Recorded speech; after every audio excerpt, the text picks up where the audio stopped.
All right, folks, let's cut the fluff and get right into it. You want real talk? You want a fresh look at where this Falcons defense could go next? Let's talk about Mike Hilton, the underdog who doesn't blink. Mike Hilton ain't some flashy name that's going to blow up headlines, but let me tell you something. This dude can ball. Undrafted out of Ole Miss, 4 years grinding it out with the Steelers, 4 more with the Bengals, and somehow, despite never hearing his name called on draft night, he's carved out a damn good NFL career as a nickel corner. Now sure, he's not always out there for the first snap, because nickel corners don't always line up when offenses go old school with 2 wideouts, but don't get it twisted. This guy is a starter in everything but technicality. He's been a cornerstone of 2 playoff-caliber defenses, and now he's sitting out there as a free agent with a very specific skill set that just might be exactly what Atlanta needs. Why Atlanta? Why now? So why is ESPN throwing Atlanta's name in the hat? Matt Bowen nailed it. He said Hilton is a slot corner who plays with a sense of urgency. Translation? He's a tone setter, a guy who brings the juice. And in Raheem Morris's zone-heavy defense, that kind of urgency isn't a luxury. It's a damn necessity. Over 60% of dropbacks the Falcons faced in 2024 came against zone looks. You want a nickel who can process fast, hit fast, and read the game like a vet. That's Mike Hilton. The free agency shift, from stars to specialists. Now let's get a little nerdy for a sec, because I think this part's important. Free agency in February and March, that's all about getting the best players. Name guys, splash moves, big money. But now, we're in June. Draft is done. Camps are heating up. The mentality shifts. Now it's about finding the final puzzle pieces, not big holes like we need a WR1 or go get an edge rusher. No, the Falcons are stacked up front. They've got 90 dudes in camp, but what they don't have? A true proven nickel corner.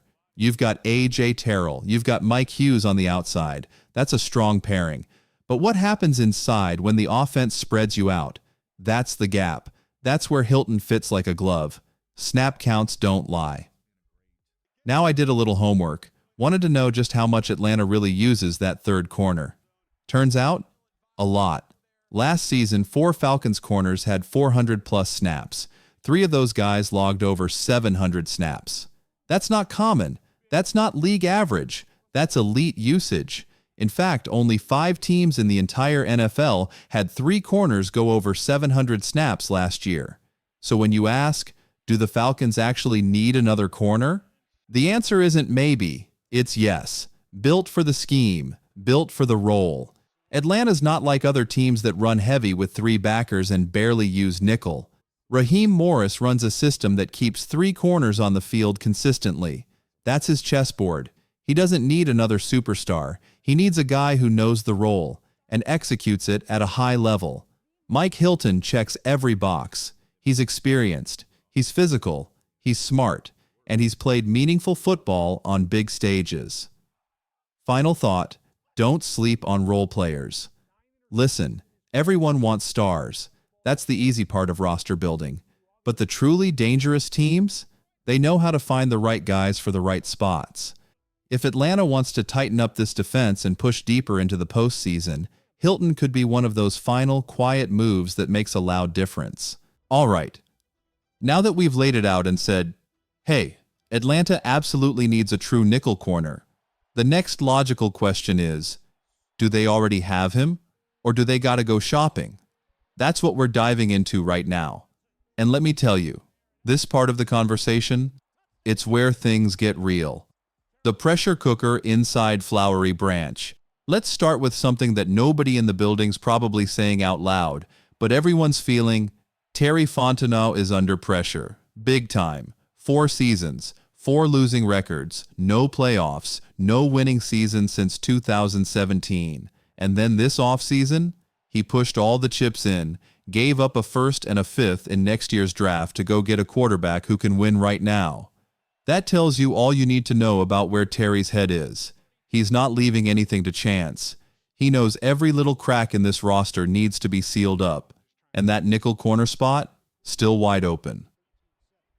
The in-house options. Familiar names, mixed feelings. Let's talk about the guys already wearing Falcons gear. You've got Clark Phillips, D. Alford, and rookie Billy Bowman, the fourth rounder out of Oklahoma. That's your three-horse race. No one's got the job locked down. No one's clearly pulled ahead, but that's the pool the coaching staff is working with, for now. So, how do they stack up? D. Alford. Reliable, but capped. D. Alford's been in the building for 2 years. He's familiar. He's smart. He knows the system. But last season? Let's call it what it was. Inconsistent. Sure, he made some splash plays. Interception here, break up there. But the trade-off was brutal. Too many touchdowns allowed. Way too many. And when your defense is built around nickel sets, you can't afford to have your inside corner getting picked on week after week. Clark Phillips, the wild card with upside now. Clark Phillips. He's the intriguing one. Didn't see much of him in 2023. He was a rookie, learning the ropes. But when injuries hit and Alfred started slipping, the kid got his shot. And you know what? He had flashes, made a few plays that made you say, okay, maybe we've got something here. But can you hand him the job in week 1 and feel great about it? Not yet. Which is why the Falcons went back and quietly brought Alford back in free agency. Not because he's the guy, but because he's a guy. Someone who knows the system, won't cost much, and can compete. That's all it is. A competition. Why I want Phillips to win it now. Here's the honest truth. I want Clark Phillips to take that job and run with it. Not because I've got anything against D. Alford, great dude, hard worker, love the story. But when you find a contributor on a rookie deal, that's gold in today's NFL. That's how you build long-term success. That's how you win not just in 2024, but in 2025, 2026, and beyond. The upside with Phillips is just higher. Alford, we've seen it. We know what it looks like. If he's the starter again, I'm not going to lie. I'm nervous. Because in this Raheem Morris system, the nickel is not a luxury position. It's essential. You've got to have a guy who can play fast, tackle well, and not give up cheap points inside. And right now, that position is still up in the air. Next steps. Is Hilton the insurance policy? So let's loop this back around. What if nobody runs away with the job in camp? What if Phillips looks raw and Alford looks like, well, last year? That's when you circle back to Mike Hilton. He's not a future investment. He's a right-now insurance policy.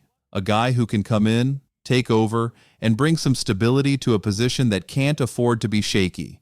You've got 6 primetime games. You've got the league watching. You've got expectations for the first time in years.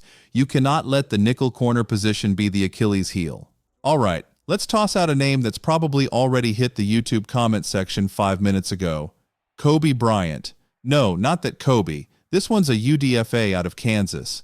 And man, let me tell you, the dude was a playmaker in college. 3-time first-team All-Big 12. 13 career picks. 4 touchdowns. Pick sixes. Scoop and scores. Blocked kicks. He was a one-man highlight reel for the Jayhawks. If there's anyone in this group who's flying under the radar and could sneak into that conversation for the nickel job, it's this dude right here. Throw him in there with rookie Billy Bowman, and now you've got 2 wild cards to keep an eye on when OTAs and minicamp get underway. Don't just slap a Band-Aid on it. Now here's where I land on this thing. Yes, I'm very on board with bringing in Mike Hilton, but only if it's clear none of these young guys are ready. I don't think Hilton's going to cost you much. He's a vet. He's tough. He knows how to play that nickel role. But let's not rush to slap a Band-Aid on something that might actually heal on its own. Give Clark Phillips a shot. Give these young guys a chance to earn that job. Let them show you what they've got in OTAS, in camp, in that first preseason game. And if they can't handle it, then you go sign a proven veteran in August who can steady the ship.